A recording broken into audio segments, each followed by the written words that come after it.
Good morning students. आज हम लोग शुरू करते हैं चैप्टर नंबर 4 के न्यूमेरिकल प्रॉब्लम्स। इस न्यूमेरिकल प्रॉब्लम्स के पहले इसका एक ब्रीफ रिवीजन देख लेते हैं कि इसमें कौन कौन से फार्मूले हम लोग यूज करने जा रहे हैं। इसके फार्मूले आसान हैं, कठिन भी हैं, दोनों हैं। तो पहले देखते हैं, शुरुआत करते हैं बायो-सेवर्ट लॉ से।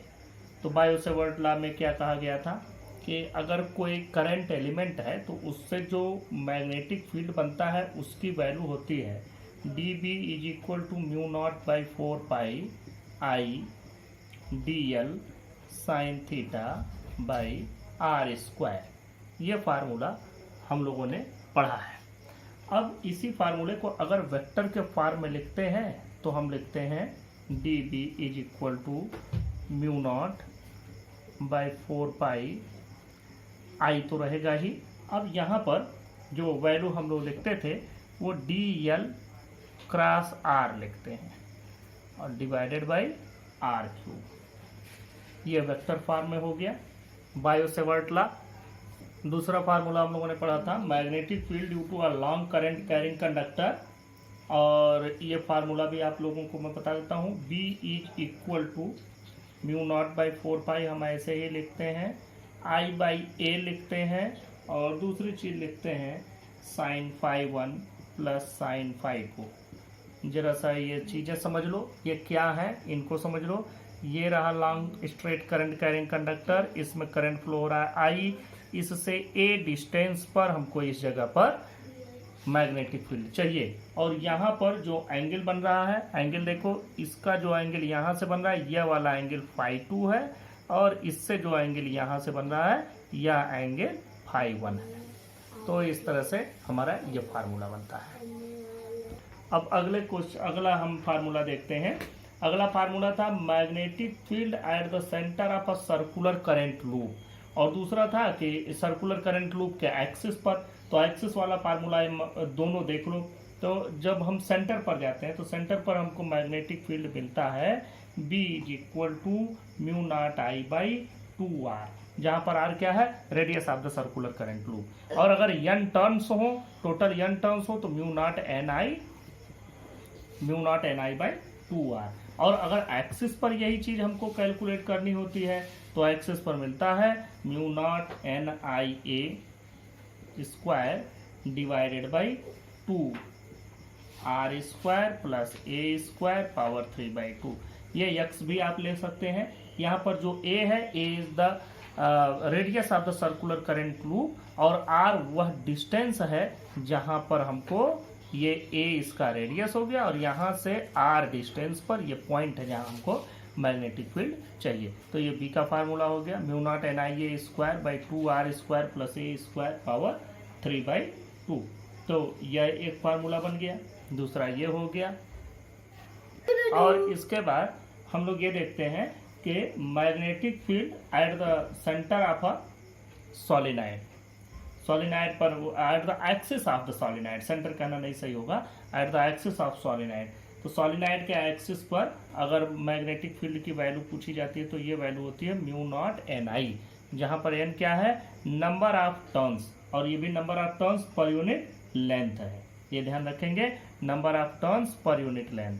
ये टोटल नंबर ऑफ टर्न्स है, टोटल नंबर ऑफ टर्न्स है। यहाँ number of turns per unit length, number of turns per unit length. अगला फार्मूला है कि अगर मान लो कि कोई चार्ज पार्टिकल है और वो किसी मैग्नेटिक फील्ड में मूव कर रहा है तो उस पर लगने वाला फोर्स क्या होता है, Q V B sine theta. ऐसे भी लिख सकते हैं क्यू वी क्रॉस बी। तो ये हो गया force on a charge particle moving in a magnetic field. तो v वेलोसिटी से मूव कर रहा हूँ, b मैग्नेटिक फील्ड में, थीटा एंगल हो उसके डायरेक्शन ऑफ मोशन और मैग्नेटिक फील्ड के बीच में, तो ये इस पर फोर्स लगता है। लॉरेंज फोर्स भी आपने पढ़ा होगा कि अगर इलेक्ट्रिक और मैग्नेटिक फील्ड दोनों की वजह से कोई फोर्स लग रहा है तो लॉरेंज फोर्स हो जाता है। तो उसकी वैल्यू होती है Q E plus Q V cross B. ये लिख सकते हैं इस तरह से, या Q E plus Q V B sine theta लिख सकते हैं अगर मैग्नीट्यूड खाली लिखना हो तो इस तरह से ये लॉरेंज फोर्स का फार्मूला हो गया। इन दोनों फार्मूले के बाद अगर मान लो कि कोई चार्ज पार्टिकल किसी मैग्नेटिक फील्ड में ट्रैप हो जाता है, तो वह जिस रेडियस पर एक रोटेट करने लगता है उस रेडियस, उसका रेडियस भी हमको मिलता है R=mv/qb। और ये कैसे मिलता है? ये रेडियस हम ऐसे पाते हैं कि देखो mv²/r यह सेंट्रीपिटल फोर्स हो गया किसी सर्कुलर पाथ पर रोटेट करने के लिए। और ये कहाँ से मिलता है? ये मिलता है QVB साइन थीटा से। साइन थीटा की वैल्यू 1 मान लें, अगर साइन 90 डिग्री हो तो ये वैल्यू होगी। तो यहाँ से R की वैल्यू निकालोगे तो mv/qb मिलेगा, क्योंकि ये कैंसिल हो जाएगा। और अगर हम टाइम पीरियड कैलकुलेट करें कि कहीं कोई टाइम पीरियड क्या होगा, किस टाइम से या एक पाथ एक पूरा राउंड कितने देर में रोटेट कर लेगा, तो T क्या हो जाएगा 2πr/v। इससे आप लोगों को ये वैल्यू v यहाँ से उठा करके रख दो और बाकी चीज़ें यहाँ से रखोगे तो ये तुमको मिलेगा 2πm/qb। ये फार्मूला भी आपका पढ़ा हुआ है। इसी को उलट दो तो फ्रीक्वेंसी मिल जाएगी, number of turns calculated in time in 1 second. इस तरह से ये दोनों फार्मूले हो गए। किसी दूसरी एंगल पर अगर कोई पार्टिकल जैसे मान लो 90 डिग्री पर नहीं गया मैग्नेटिक फील्ड में, बल्कि मैग्नेटिक फील्ड से किसी दूसरे एंगल पर चला गया, तो वहाँ पर जो रेडियस की वैल्यू आती है वो आ जाती है mv/sin⁻⁻qb, क्योंकि ये सर्कुलर पाथ की रेडियस यहाँ पर डिफाइन करता है। अच्छा, इसके बाद अगला फार्मूला देखते हैं। Force on a current carrying conductor placed in a magnetic field.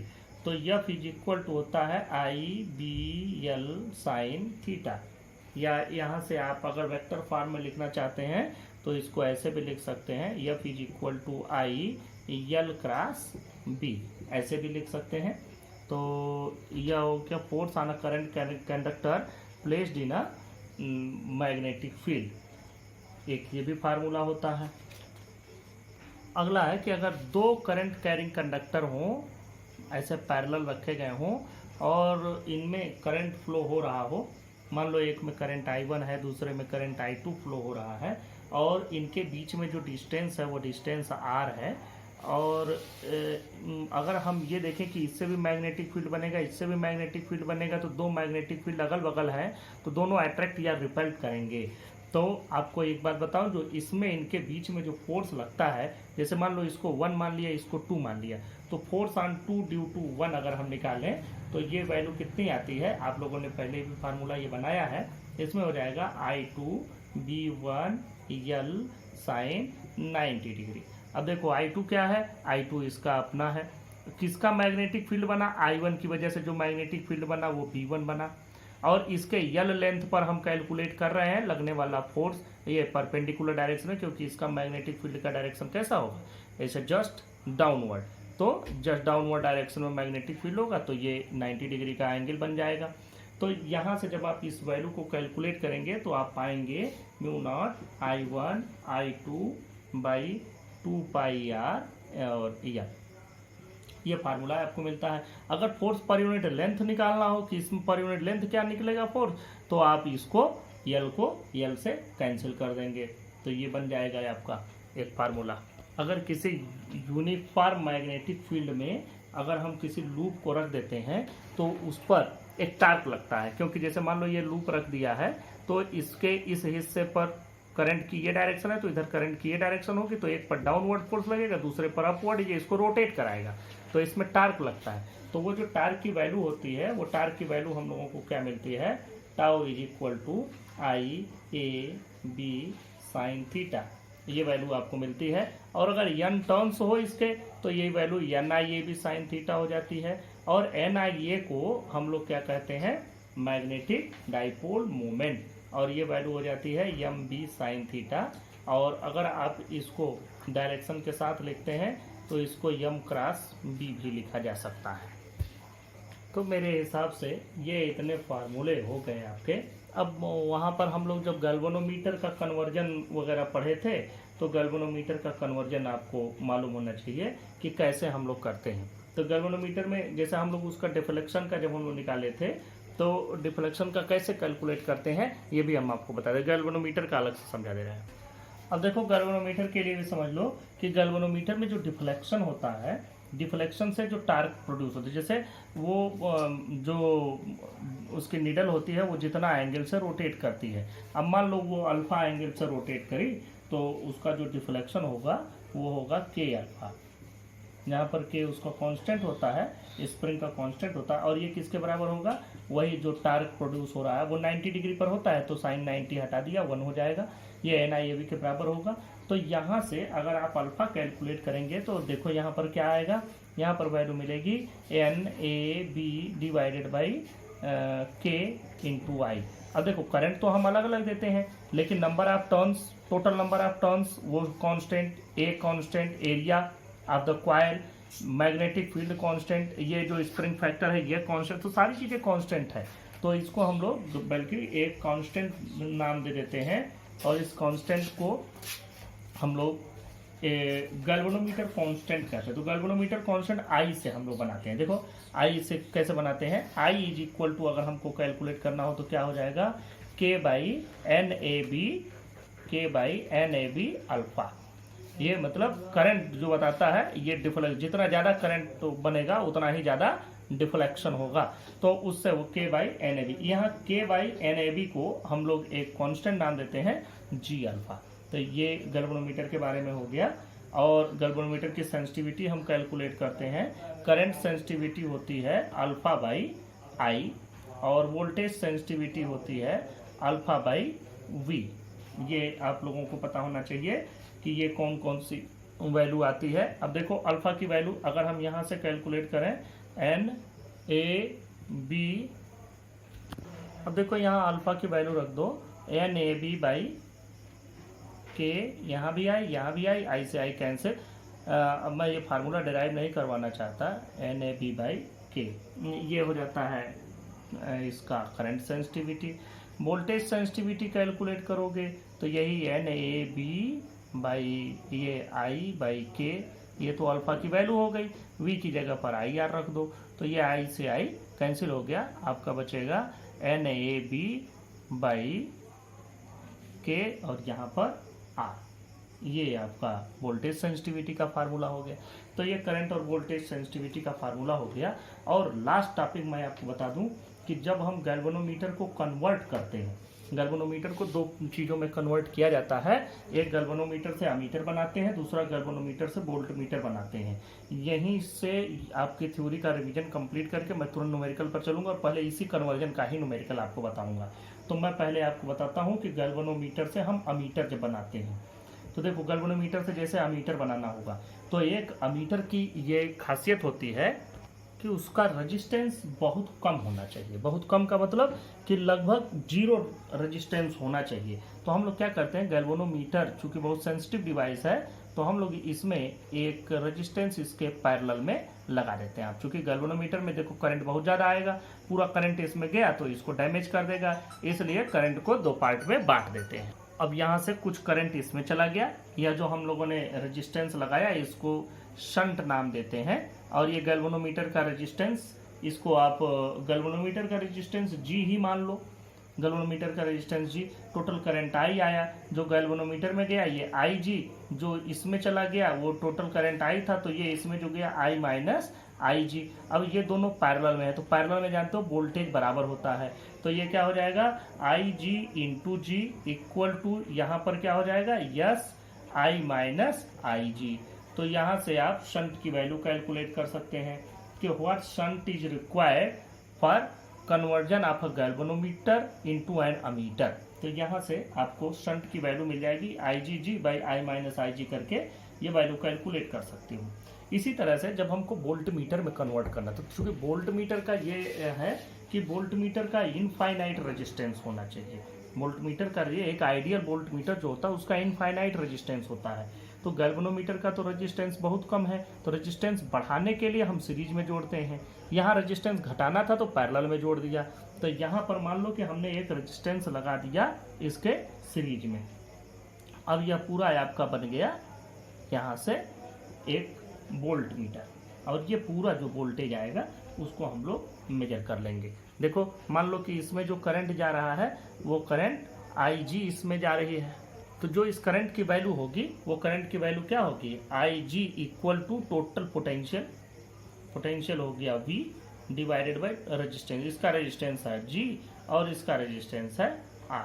तो यहाँ से हमको आई जी इसकी वैल्यू मिल गई, आपका जो गैल्वेनोमीटर में करंट जा रहा है। और यहाँ से आप R की वैल्यू कैलकुलेट कर सकते हैं और R की वैल्यू आपको मिल जाएगी। जैसे अगर हम यहाँ कैलकुलेट करना चाहें कि R प्लस जी की वैल्यू क्या होगी तो V बाई आई जी हो जाएगा। और यहाँ से आप R निकाल सकते हैं कि V by I G minus G. तो इससे आपको ये चीज़ पता चल जाएगी कि what resistance is required to connect in series to convert this galvanometer into a voltmeter. अब यहीं इस रिवीजन को ख़त्म करते हैं और इसके बाद यहीं तुरंत न्यूमेरिकल प्रॉब्लम शुरू करते हैं। और पहला न्यूमेरिकल हम लोग ये कन्वर्जन का ही लगाते हैं। एनसीईआरटी किताब का पहला क्वेश्चन हम लोग, पहला क्वेश्चन है 27वां क्वेश्चन लगाते हैं। जैसे सेकंड लास्ट क्वेश्चन आप देखें 27वां 4.27। इसमें दिया गया है कि एक गैल्वेनोमीटर का जो रेजिस्टेंस है वो कॉइल का रेजिस्टेंस है 12 ओम और ये 3 milli ampere per full deflection देता है। ये 3 milli ampere per full deflection देता है, मतलब ये 3 मिली एम्पियर तक ही कैलकुलेट कर सकता है, नाप सकता है, मेजर कर सकता है।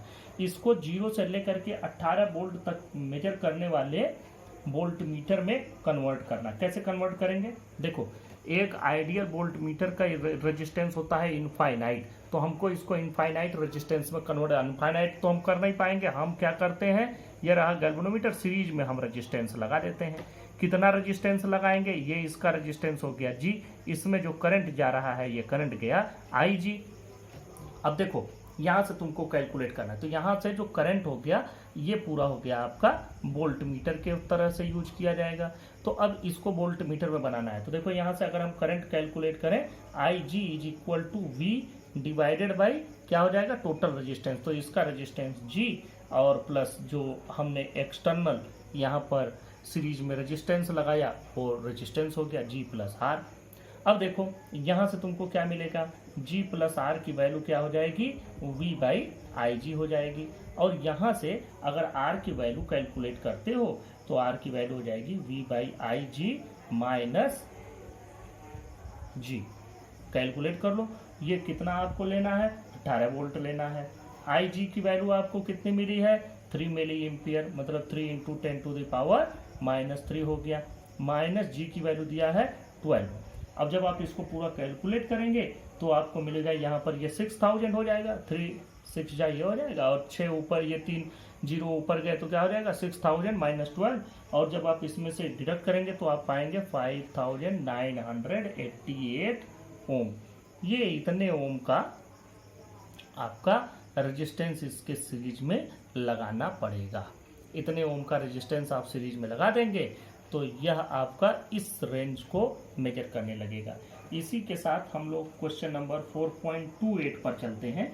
और इसमें क्या दिया है, इसमें दिया है कि जो गैल्वेनोमीटर का रेजिस्टेंस है वो 15 ओम है और ये फुल डिफ्लेक्शन शो करता है 4 मिली एम्पियर और इसको हमें कन्वर्ट करना है, इसको हम एक अमीटर में कन्वर्ट करना चाहते हैं। ये 4 मिली एम्पियर ही मेजर कर सकता है। और अब जो करंट दिया जा रहा है वह करंट आपको दिया जा रहा है 0 से 6 एम्पियर तक मेजर करने वाले गैल्वेनोमीटर में कन्वर्ट करो, मतलब you have to extend its range of measurement. अब हमें ये कैसे मिलेगा, देखो इसके लिए आपको मालूम है कि गैल्वेनोमीटर में जो है ज़्यादा करंट अगर गया तो गैल्वेनोमीटर शॉर्ट हो जाएगा, खराब हो जाएगा। तो जो करंट अगर ज़्यादा हमको मेजर करनी है तो हम क्या करते हैं, हम जो ज़्यादा करंट दे रहे हैं उसको उसके कुछ हिस्से को एक दूसरे लाइन पर फ्लो करा देते हैं।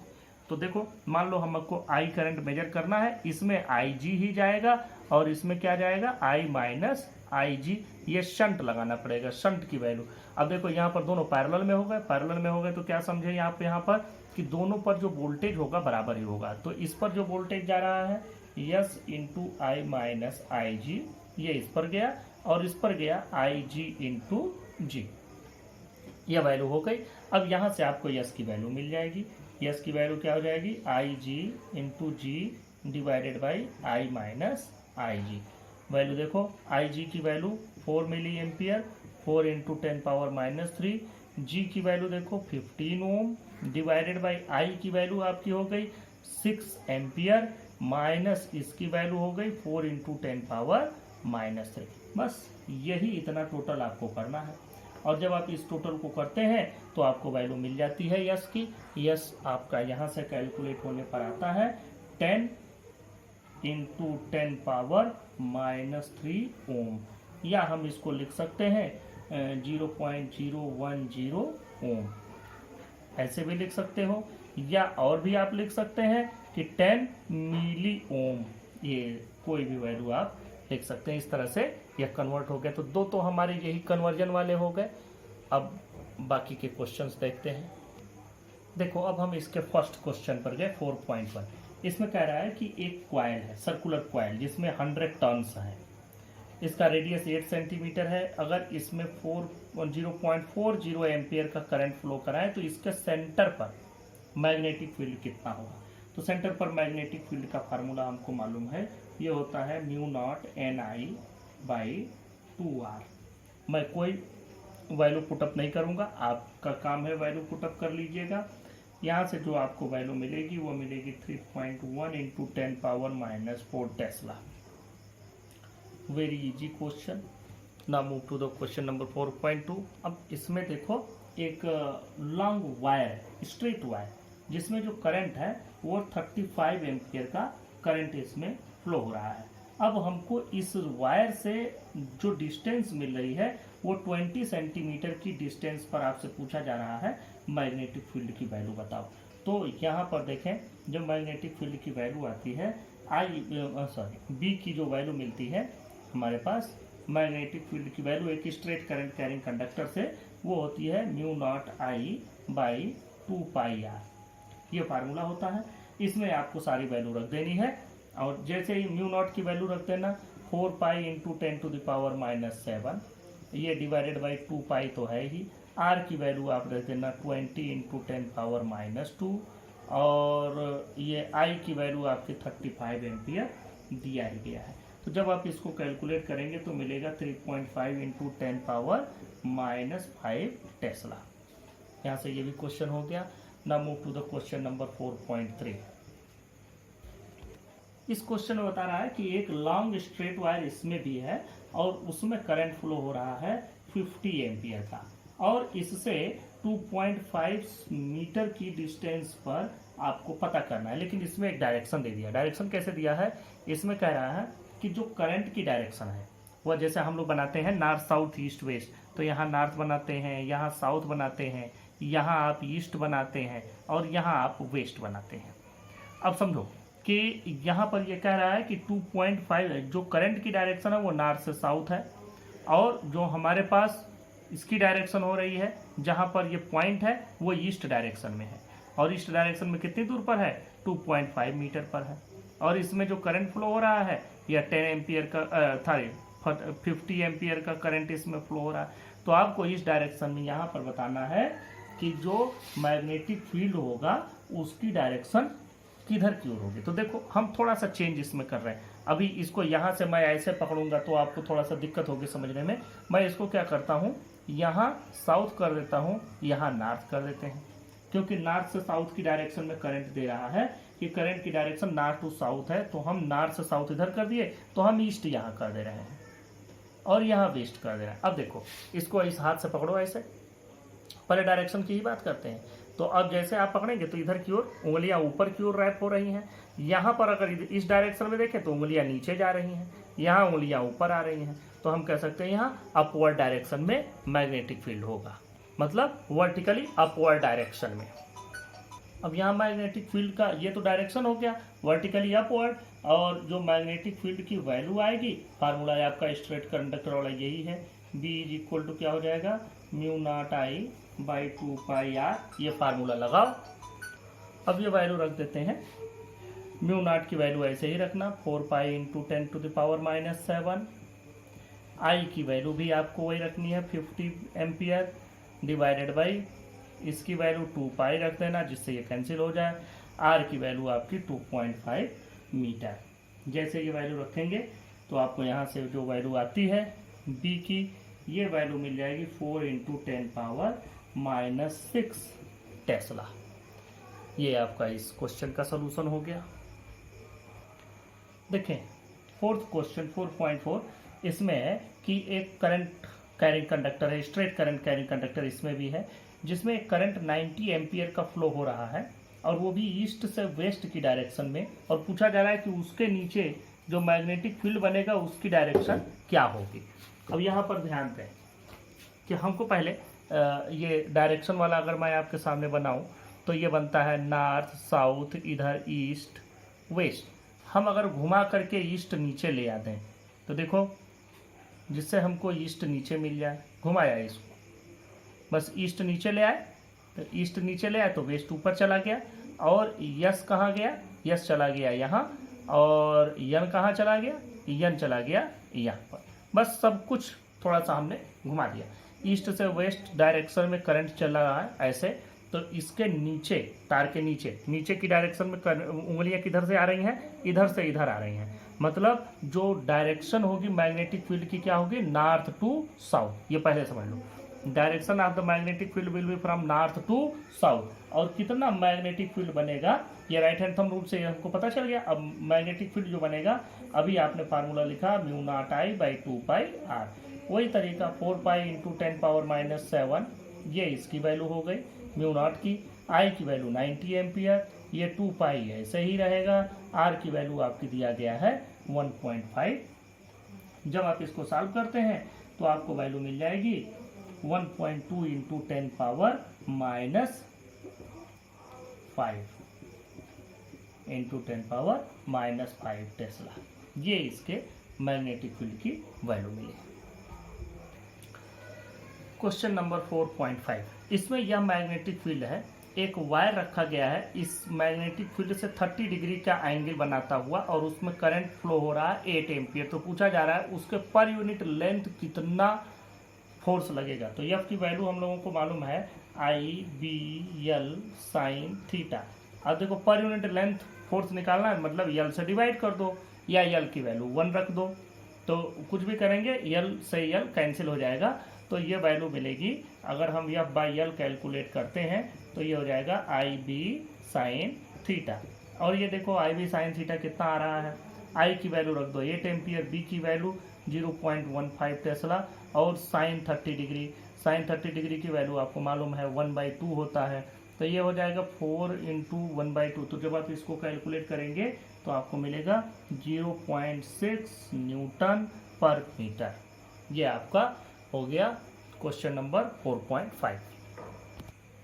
4.6 पर चलते हैं। यहाँ पर देखो एक 3 सेंटीमीटर लंबाई का एक वायर है, और उसको एक सॉलिनॉइड के अंदर रखा गया है, और सॉलिनॉइड के अंदर उसको सॉलिनॉइड के एक्सिस के परपेंडिकुलर डायरेक्शन में 3 सेंटीमीटर के वायर को रखा गया है, और इस वायर में 10 एम्पियर का करंट फ्लो कराया गया है। तो ये एंगल जो बनेगा मैग्नेटिक फील्ड से वो 90 डिग्री हो जाएगा, क्योंकि सॉलिनॉइड के अंदर जो मैग्नेटिक फील्ड बनता है वो एक्सिस के अलोंग बनता है। तो इसका मतलब इसके परपेंडिकुलर रखोगे तो ये मैग्नेटिक फील्ड से इसका डायरेक्शन हो जाएगा 90 डिग्री, और जो इसके एक्सिस के अलोंग मैग्नेटिक फील्ड बन रहा है वो है 0.27 टेस्ला। तो पूछा जा रहा है इस पर लगने वाला फोर्स बताएं।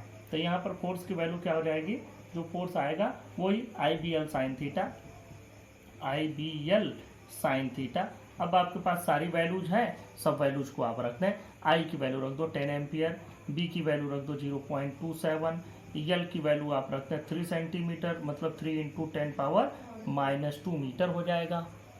यहाँ से ये सारी वैल्यूज आप रखते चले जाएं, और इंटू साइन थीटा की वैल्यू रख दें, साइन 90 डिग्री, साइन 90 डिग्री की वैल्यू 1 हो जाती है। तो जब आप इस पूरे को सॉल्व करेंगे तो आपको जो टोटल वैल्यू मिलती है वो मिलती है 8.1 × 10⁻⁻2 Newton. This is the answer of this question. कुछ और क्वेश्चंस हमारे बच जाते हैं इसके, उन क्वेश्चंस को हम लोग नेक्स्ट लेक्चर में डिस्कस करेंगे। Thank you.